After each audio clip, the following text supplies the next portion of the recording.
Et salut à tous, aujourd'hui on se retrouve pour la suite du montage de la YCF pour la course de côte. Donc voilà, pour ceux qui ont potentiellement raté un épisode, le premier épisode on a démonté entièrement la moto. Deuxième partie, on a restauré le cadre, le bras oscillant et 2-3 petites bricoles de châssis. Aujourd'hui j'ai commencé à recevoir des pièces neuves pour la moto. Beaucoup de pièces châssis, donc je vous fais pas plus attendre, je vous emmène avec moi pour voir ces nouvelles pièces. Bon voilà, alors les nouvelles pièces, c'est beau, hein, ça pète. Les petites jantes VMC Super Leggera là, avec les petits pneus soft. Donc roue avant, roue arrière. Je pensais pas que ça allait paraître aussi gros en fait, les roues là, je voyais ça plus petit. Mais non, 12 pouces avec du 120-80 R12, ça donne ça. Donc j'ai pris en gros, parce que je pense que vous avez vu qu'il y avait un deuxième train de pneus en dessous. Là c'est des PMT en soft, donc en pneus slick. Ceux-là ça va être pour les entraînements circuit. En gros en type de gomme il y a du hard, medium, soft et super soft. J'ai pas pris de super soft parce que je veux quand même que les pneus ils durent un petit peu dans le temps. Parce que je pense que les super soft pour le coup, comme leur nom l'indique, ça doit être du chewing-gum. Donc ils doivent s'user plus vite. Moi je me suis dit allez je prends du soft pour le circuit. Et alors ceux du dessous c'est des pneus pluie. Pourquoi des pneus pluie? Pas parce que je compte m'entraîner intensivement sous la pluie, même si ça peut arriver, donc ça peut être très bien d'en avoir. Mais parce que dans le règlement de la course de côte, si vous n'avez pas une machine en compétition client qui est vraiment étudiée pour rouler avec des pneus slick, vous n'avez pas le droit d'utiliser des pneus slick. Donc moi, je rentre dans la catégorie de ceux qu'il faut qu'ils roulent en pneus pluie. Et ça a un deuxième intérêt, c'est que moi, j'ai pas de couverture chauffante. Quand je faisais de la course de côte en 125 dans l'équipe où je roulais, on roulait tous avec des pneus pluie et sans couverture chauffante. Et en fait, l'intérêt, c'est que voilà, vous tapez le départ et en fait, au premier virage, les pneus, en fait, ils surchauffent. Les pneus pluie sur sol sec, ça surchauffe énormément. Sauf qu'en course de côte, comme vous faites que 1 km, ils n'ont pas le temps de surchauffer au point qu'ils s'abîment, vraiment. Donc moi je trouve que c'est un bon choix, j'avais un bon feeling avec des pneus pluie, donc je vais faire ça. En fait les entraînements circuit, pneus soft, et les courses de côte, pneus pluie. Voilà, donc ça c'est pour ce qui est des jantes. Peut-être qu'en fin de... Quand j'aurai fini toute la moto, si j'ai un peu de budget qui dépasse, j'achèterai une deuxième paire de jantes parce que là, entre les roulages circuit et les courses de côte, il va falloir que je passe les pneus pluie et les pneus soft et que je redémonte ainsi de suite, ainsi de suite. Bon, ça va peut-être me saouler un peu, ce serait cool d'avoir deux paires de jantes, ce serait sympa quoi. Même si je fais par exemple un roulage circuit et qu'il se met à pleuvoir, je peux chausser les pneus pluie au cas où, ça peut être pas mal. Après, j'ai reçu, donc j'ai recommandé un guidon. En soi, j'en avais déjà un, mais il est vert et ça va pas trop dans le coloris. Et puis même, je me suis dit, ce serait pas bête d'en avoir deux.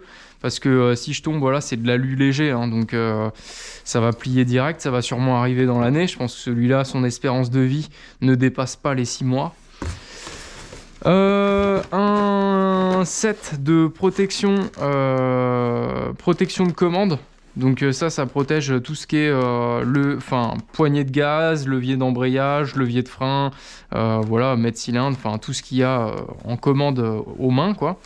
Donc il y a deux versions, il y a des versions qui sont en plastique uniquement, et ceux-là en fait ils coûtent un peu plus cher, ils sont environ dans les 50-60 balles, et en fait ils sont armés à l'intérieur, ils ont vraiment une armature métallique, et si vous tombez en fait, je pense que le guidon il plie avant que vous ayez atteint les commandes. Donc ça c'est bien parce que bon, moi je préfère plier un guidon que de détruire un mètre cylindre ou voilà, des pièces qui coûtent plus cher.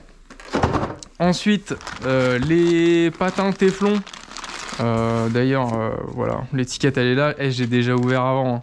C'est pas sur cette chaîne que vous allez voir des unboxings où j'ai pas ouvert le colis avant. Je suis bien trop impatient pour ça. De téflon, donc ça c'est installé sur le châssis, les axes de roue, etc. pour que si la moto elle tombe, que je l'esquinte pas à la première chute. Ça nickel. Ça c'est un patin de protection. Donc je sais pas si vous vous souvenez la première vidéo de la série, mais le patin il était explosé. Patin de protection de chaîne hein, pour le bras oscillant. Donc j'en ai recommandé un. Ça c'était la fameuse roulette qui était absente et que ça a bouffé le cadre, qu'on a dû ressouder là dans la dernière vidéo. C'est celle-là, on va la placer tout à l'heure. Là, attention, on arrive dans le religieux. El Carburator. Donc ça c'est voilà, ça c'est un choix. Alors je vous expliquerai peut-être dans la vidéo où je parlerai du moteur pourquoi j'ai choisi un carburateur à membrane et pas un carburateur à standard quoi, à boisseau tiré. J'ai choisi celui-là, je vous expliquerai ça dans la prochaine vidéo. Voilà, donc après c'est le kit d'adaptation avec la pipe qui va sur le moteur, bref. On s'en fout un peu, hop, et un petit fil BMC, parce que bon, je me dis que si on a un gros moteur qui coûte un peu cher avec une préparation et tout, c'est bien de le préserver un petit peu, donc j'ai pris un petit fil BMC, voilà. Et pour l'instant, aujourd'hui, c'est tout bon. Donc avec ce qu'on a, là j'ai la fourche aussi, j'ai l'amortisseur, donc je vais pouvoir embrayer tout le remontage. Troisième partie. Quatrième partie, prochaine vidéo, ce sera sur le moteur. Alors tout ça, je vous le dis, hein, c'est des choses que j'ai payées avec mon argent.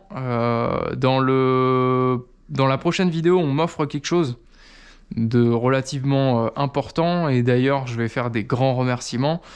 Donc voilà, n'hésitez pas à continuer de regarder les aventures du Guernic.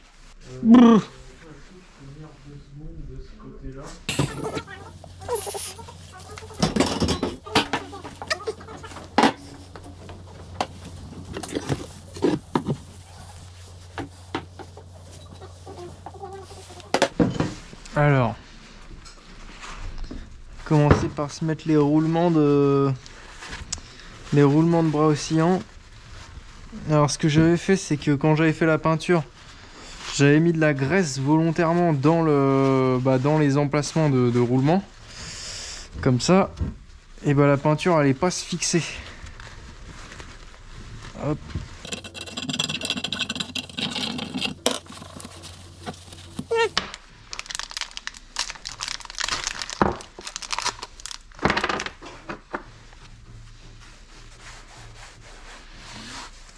Alors les roulements de bras oscillants, c'était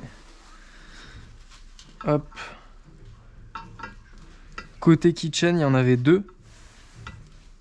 Alors attention, quand vous rentrez des roulements, vous tapez jamais aléatoirement sur le roulement, parce que là, si vous le mettez en appui, là il est en appui sur l'extérieur. Si vous tapez et que ça tape l'intérieur, ce qu'il y a entre l'intérieur et l'extérieur, c'est les billes. Donc ça veut dire que vous fusillez vos roulements quoi.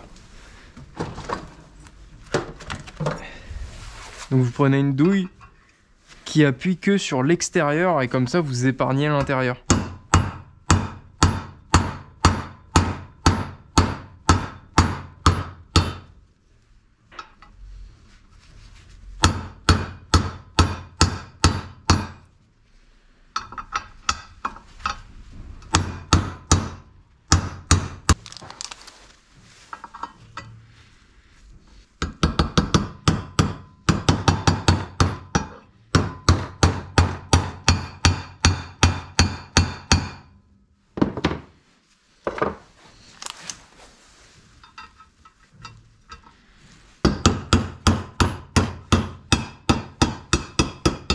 Et donc j'avais laissé tout ce qui était roulement, etc. dessus pour me rappeler comment c'était foutu. Donc là il y avait bien un roulement, une entretoise, la grande entretoise du centre, une entretoise. Et là il y avait deux roulements et l'axe. Alors l'axe on va le passer un peu à la brosse parce qu'il est un peu dégueulasse. Alors problème quand on tourne une vidéo et qu'on monte une moto en même temps, c'est que ça réunit pas mal de bordel.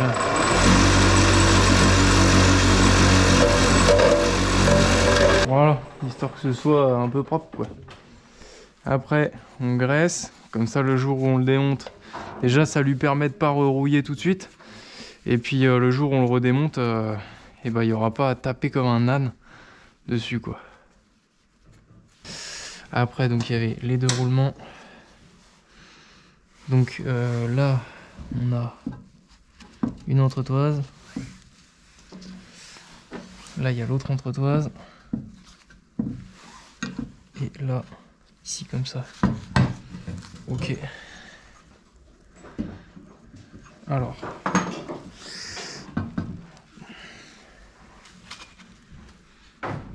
Ouais, c'est vraiment poil de cul.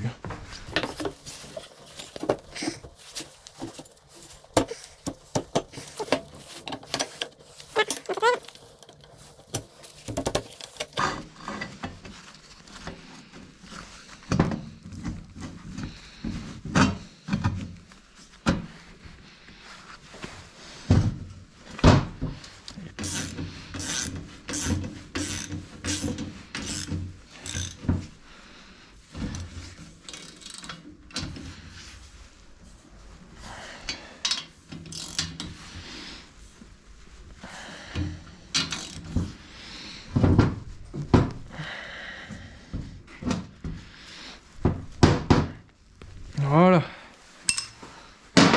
Et là, ça coulisse bien et on a... Putain, 0 jeu. 0 jeu, Thibaut. Ouais. Maman. On dirait presque une japonaise. On va pouvoir installer, les amis, une pièce des plus jolies. Là, ça va être beau, là. Alors là, pareil, hein, on regraisse tout exactement de la même manière. Donc là, j'avais déjà nettoyé ces vis-là. Hop. Et pareil, comme ça rouille pas. C'est pas chiant à enlever. Et puis même, enfin, honnêtement, tout ce qui est axe, vis, sauf si c'est des vis spécifiques, hein, c'est toujours bien de mettre un petit peu de graisse. Papa, il rentre pas dans maman. Et bah tu mets un papa plus petit. Non, parce qu'il y a un circlips.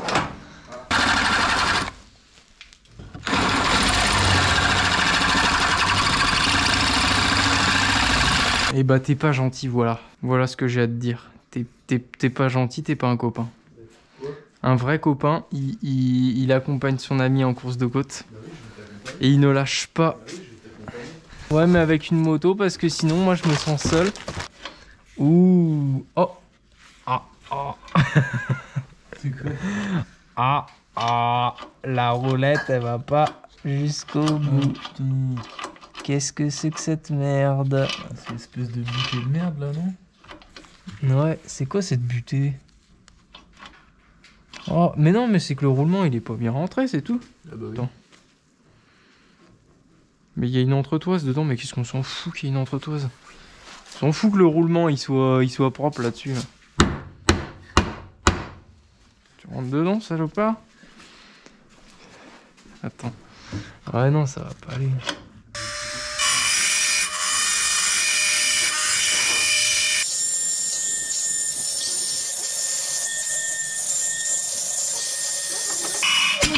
Oh!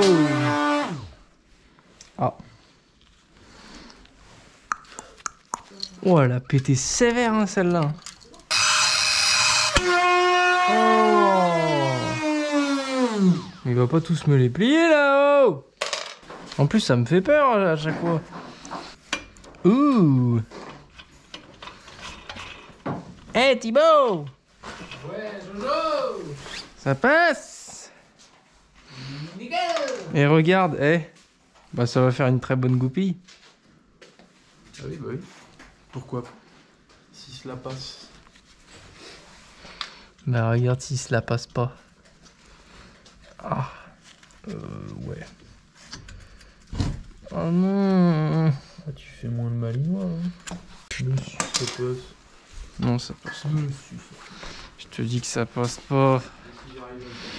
Je te dis que ça passe pas. Et ben... T'arriveras pas à le faire passer avant que je trouve une autre solution. Gros con. Petite baguette inox de Tigre là. Merde, j'en ai pris 2. Ça fait de très bons clips.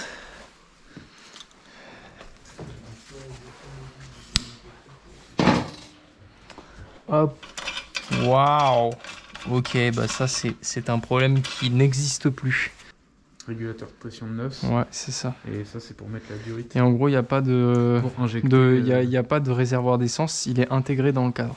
Ah ouais. Tu vois, il y a une petite durite qui va sortir de là et qui va injecter de l'essence dans la turbine spatiale du Cosmos. Tu comprends? Celle-là, elle fait mal. Je crois que... Celle-là, elle fait mal. Je crois que là...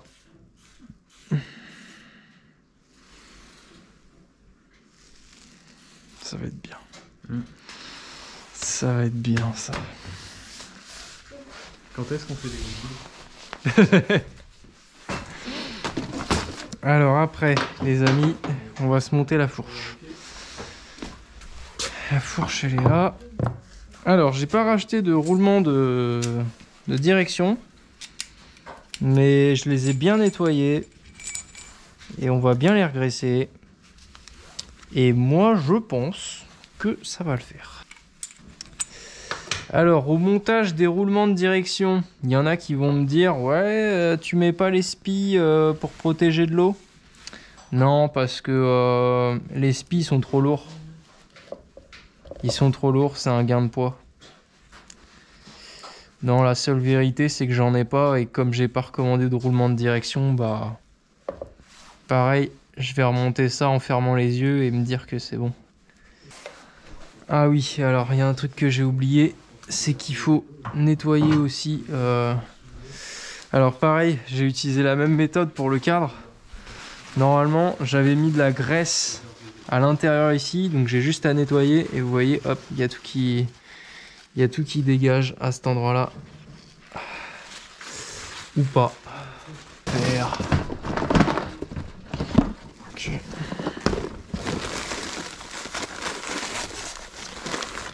Un petit bout de paille de fer et puis on va nettoyer la portée parce que là pour le coup s'il y a des imperfections à cet endroit là vous pouvez être sûr que ça va faire du crunch dans la direction. Et là pour le coup c'est un truc, la direction j'aimerais bien que ce soit valable. Oh, oh, quelle légèreté. Voilà, là on est pas mal. Là on est bien là. Alors l'ancienne graisse douteuse là, je vais essayer d'en enlever le plus possible. Voilà. Et donc nous y voilà, nous y voilà.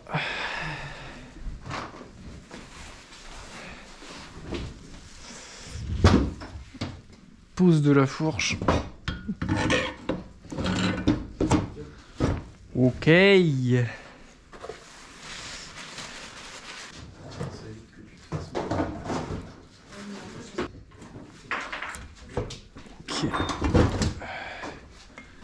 Nickel. Ah, j'ai l'impression que le jeu il est plus dans la fourche, dans le tube de fourche que dans... Ouais bon on va laisser comme ça. Hein. Moi je trouve que c'est très bien comme ça. Voilà. Alors les amis, la fourche, je l'ai pas vidangée.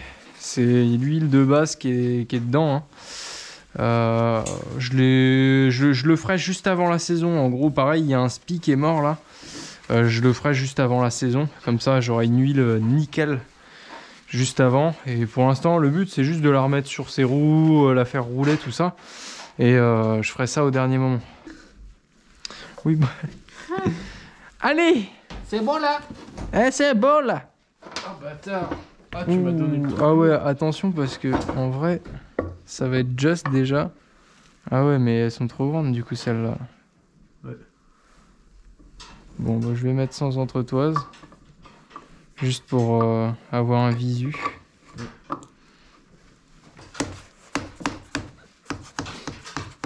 Ça, c'est pas terminé. Oh, merde.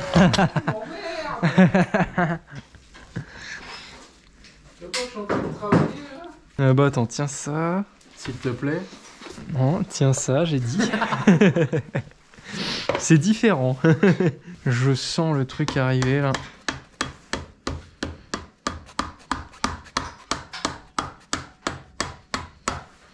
Eh attends, peut-être que là c'est les bonnes. Hein. Ouais, je sais pas. Attends, je vais mettre celle-là en provisoire. Puis voilà. Ouh.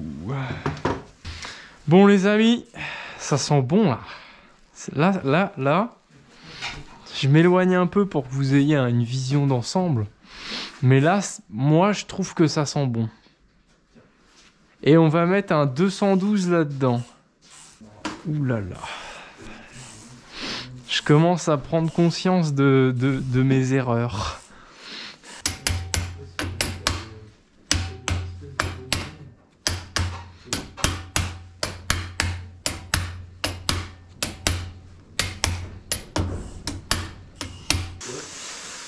Ça me rappelle des souvenirs, ça. Avec l'ARS, là, ça me rappelle des souvenirs. Et après, je vais mettre des pédales avec un dérailleur. Bah ouais, comme ça, on va aller faire des tours dans le Garnic. Déjà pour rôder la partie cycle avant de mettre un moteur dedans. Et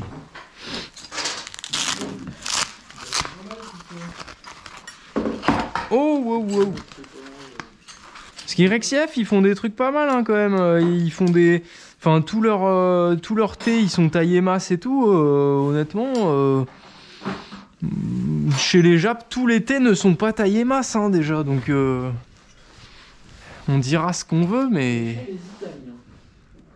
Allez.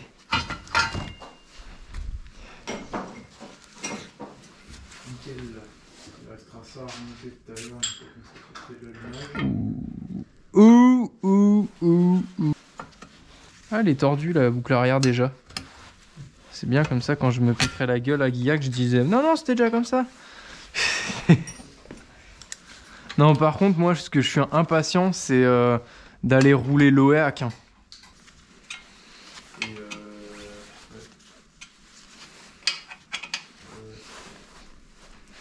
Ok.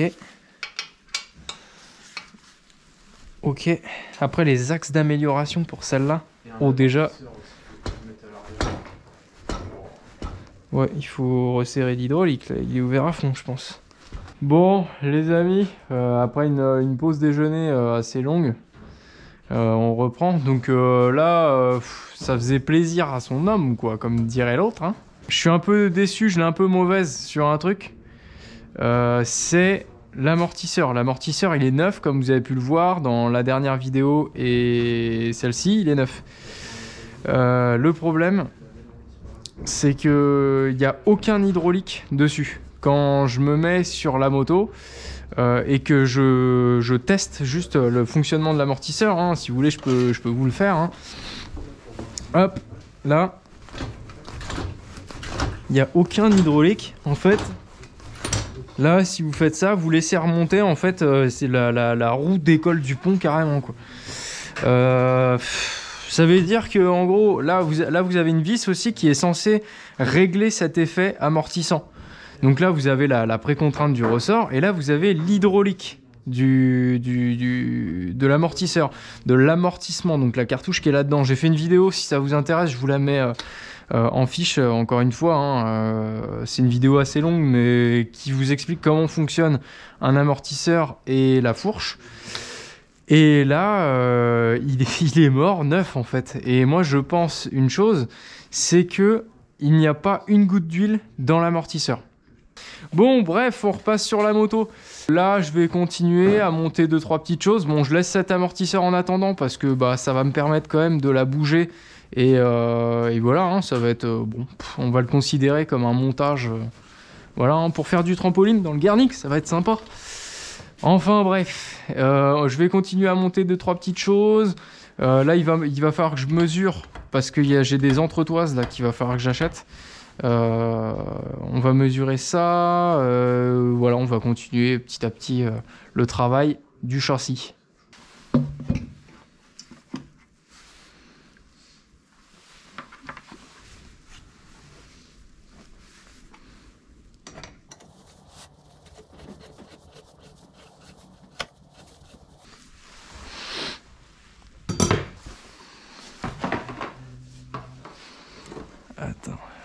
ça comme ça là. Et moi je veux voir à quoi elle va ressembler la motocyclette.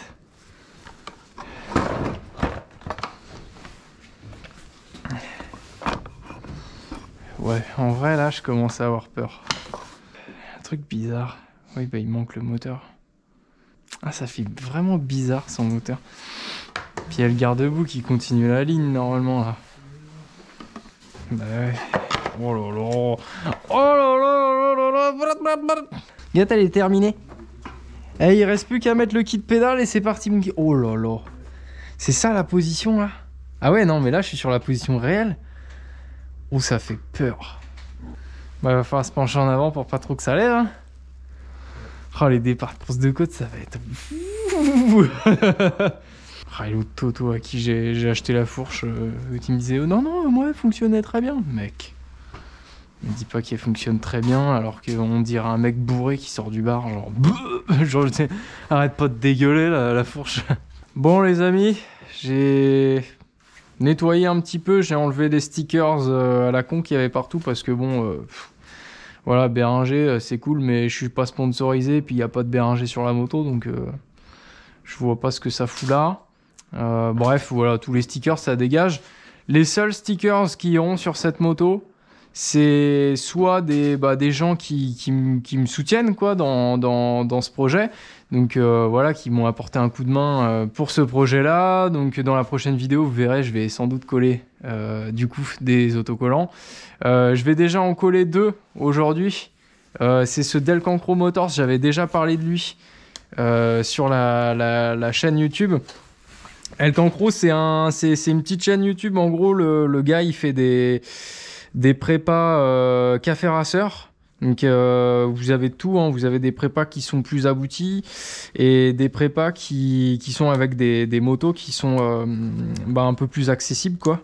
Donc si c'est un délire qui vous intéresse, n'hésitez pas à aller voir sa chaîne. Je pense que ça va vous intéresser. Donc voilà, on va lui consacrer un petit espace ici à l'arrière. Ils sont beaux gosses hein, les stickers qu'il m'a envoyé. Et ouais, en plus, ça me fait de la peine. À l'heure où je fais cette vidéo, il lui est arrivé une couille pas très sympa dans la vie. Il a perdu son chat. Bon, il y en a qui vont me dire on s'en fout, hein, mais moi ça m'affecte beaucoup parce que j'en ai aussi. Et surtout dans les circonstances où il l'a perdu, c'est des chiens de chasseurs qui sont rentrés chez lui. Et voilà, je vous laisse deviner la suite. Mais enfin voilà, moi personnellement, voilà, je suis de tout cœur avec lui. Et voilà, c'est des moments qui sont compliqués. Donc voilà, j'espère que ça te fera plaisir, ce petit clin d'œil. Et voilà, surtout n'hésitez pas à aller checker sa chaîne. Donc voilà, peut-être qu'il y aura un kit déco, hein. Je pense qu'il y aura un West Motorcycles après sur les écopes réservoirs. Après voilà, ça va être que des petits trucs que des petites entreprises que je soutiens, des marques qui m'ont filé un coup de main pour le projet, etc., etc. Voilà, pour l'instant, El Cancro Motors, c'est le premier. Oh, c'est beau gosse, hein. El Cancro, on dirait presque que c'est ta meule. Hein. C'est pas normal. Un petit deuxième ici.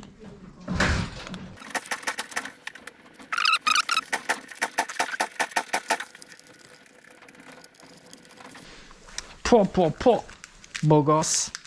Bon, elle a enfin une petite gueule, en tout cas. Ça fait plaisir de la voir sur ses roues, là, avec les pneus slick et tout. Ça commence vraiment à avoir une petite gueule sympa. Dans le prochain épisode, il y aura sans doute le moteur qui sera arrivé. J'ai des choses à vous raconter sur ce moteur, des choses sympas. Il y aura peut-être ce qu'il faut pour la fourche, il y aura peut-être le nouvel amortisseur. Je sais pas encore, ça dépend aussi du budget. Hein. Je rappelle que ça coûte quand même pas mal de sous, donc je peux pas tout faire d'un coup. Et en même temps, c'est bien aussi puisque ça étale dans le temps et ça vous fait des vidéos pour suivre ce projet. En tout cas, si ça vous plaît, je vous invite encore une fois à mettre un petit like, un commentaire et partager. Je vous promets que c'est des petites actions simples qui vous paraissent anodines, mais moi ça m'aide beaucoup à faire grandir la chaîne. Donc voilà, si vous le faites en tout cas, je vous remercie grandement. Je vous dis à la prochaine pour la suite des hostilités. A plus.